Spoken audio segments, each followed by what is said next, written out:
Hello everyone. आज जो है हम लोग प्रकाश के बारे में जानेंगे। सबसे पहले देखते हैं कि ये प्रकाश क्या होता है। तो प्रकाश जो है वो ऊर्जा का एक रूप है जिसकी सहायता से हम अपने आसपास की वस्तुओं को देख पाते हैं। कोई भी वस्तु जिसको हम लोग देख पा रहे हैं तो किस वजह से? प्रकाश की वजह से। प्रकाश का दो स्रोत होता है। एक होता है प्राकृतिक स्रोत। तो ये प्राकृतिक स्रोत क्या क्या होता है? जैसे सूर्य, तारे और जुगनू, ये क्या है? मेरा प्राकृतिक स्रोत है। दूसरा होता है संश्लेषित स्रोत। तो संश्लेषित स्रोत क्या है?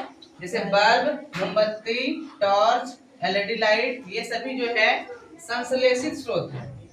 प्रकाश का गुण होता है, क्या क्या गुण है? सबसे पहला कि प्रकाश सीधी रेखा में चलता है। दूसरा, प्रकाश की गति बहुत अधिक होता है। प्रकाश के कारण छाया बनती है। अगर प्रकाश नहीं होगा तो हमारी छाया भी नहीं बनेगी। तो ये जो है तीन गुण है। किसका गुण है? प्रकाश का। आगे है पारदर्शी, अपारदर्शी और अर्धपारदर्शी वस्तुएं। क्या क्या है? तो पारदर्शी वस्तु जिनसे प्रकाश पूरी तरह गुजर जाती है, जैसे साफ कांच। कांच से अगर हम लोग देखेंगे तो प्रकाश जो है पूरी तरह से गुजर जाता है। अर्धपारदर्शी जिनसे कुछ प्रकाश गुजरता है, जैसे बटर पेपर से जो है प्रकाश जो है पूरी तरह से पास नहीं होता है, तो उसको हम लोग बोलते हैं अर्धपारदर्शी।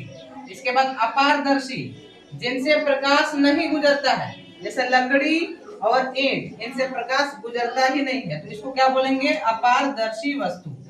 प्रकाश का परावर्तन क्या है? तो जब प्रकाश किसी चिकनी सतह यानी कि कोई भी चिकनी सतह से या तो फिर दर्पण से टकराकर वापस लौटती है तो इसे प्रकाश का परावर्तन कहते हैं। जैसे यहाँ पर कोई प्रकाश, यहाँ कोई टॉर्च है और यहाँ पर जो है हम लोग क्या किए? जलाए टॉर्च को, तो ये जो है प्रकाश आया। मान लीजिए ये जो है नीचे वाला क्या है? चिकना सतह है, इसको हम लोग क्या बोलते हैं? परावर्तक पृष्ठ। तो ये टॉर्च का लाइट जैसे ही इस चिकना सतह पे आएगा, मतलब यहाँ से इधर आया, तो ये क्या होगा? टकराएगा और वापस लौट जाएगा। इसी को हम लोग क्या बोलते हैं? प्रकाश का परावर्तन। प्रकाश का परावर्तन का दो नियम भी होता है। एक होता है कि आपतन कोण, यानी कि यहाँ पर देखिए ये अभिलंब है, आपतित किरण, और ये हो गया परावर्तित किरण, और बीच में होता है अभिलंब। तो ये अभिलंब और आपतित किरण के बीच जो कोण बनता है इसको बोलते हैं हम लोग आपतन कोण। कौन सा कोण बोलते हैं? आपतन कोण। और दूसरा है परावर्तित किरण और अभिलंब के बीच जो कोण बनता है उसको बोलते हैं परावर्तन कोण। तो यहाँ दो कोण बनता है, एक होता है आपतन कोण, दूसरा परावर्तन कोण।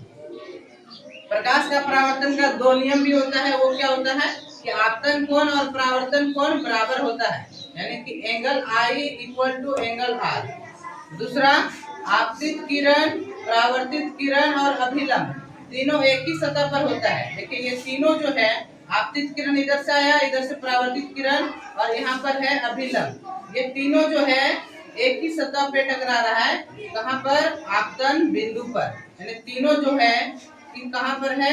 आपतन बिंदु पर। यानी आपतित किरण, परावर्तित किरण और अभिलंब तीनों एक ही सतह पर होते हैं। ये इसका दूसरा नियम हो गया। तो आई होप ये वीडियो आप लोगों को समझ में आया होगा।